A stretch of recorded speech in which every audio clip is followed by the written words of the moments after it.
মনে করলাম বর্তমান সোশ্যাল মিডিয়া যা তোরফার চলের কোনো বাসা নাই। আসলে আমি কোনো জিনিস হলে মাতি না, কারণ দিন শেষে গিয়ে আমি ইনকাম করিয়া ভাত খাইতে হইব, পরের ভাত মাতিয়া লাভ নাই। বুড়ি বুড়ি সব সিলেট আইতে হইব, আপনি সিলেট আইতে হইব।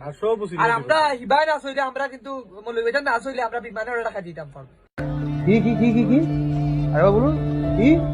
আর আমরা হিবাই না আসলে আমরা কিন্তু মৌলভীবাজার না আসলে আমরা বিমানে ওরা টাকা দিতাম পারবো। সাবাস। আমি এই জিনিস আপনার লোকে বেজার করতাম চাইতাম না। এটা বলো কি তুমি সত্যি বলছো? আমি সিম্পল একটা জিনিস মাতিতাম চাইতাম। আর একটা বিষয় হয়েছে কিটা, এক বই নে উঠিয়া কইরা সিলেট কিনা তোমার আর খাবি নি, আমার দাদার খাবি নর সিলেট।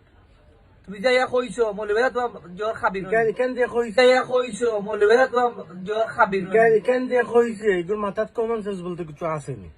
এ বেটি তোর বুদ্ধি থাকে আটুত বুঝছো তুই প্রমাণ দিবি।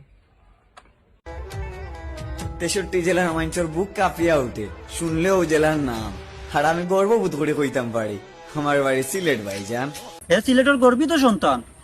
ও হে তো সিলেটের গর্ভবতী সন্তান, এখানে আমরা সবেও জানি।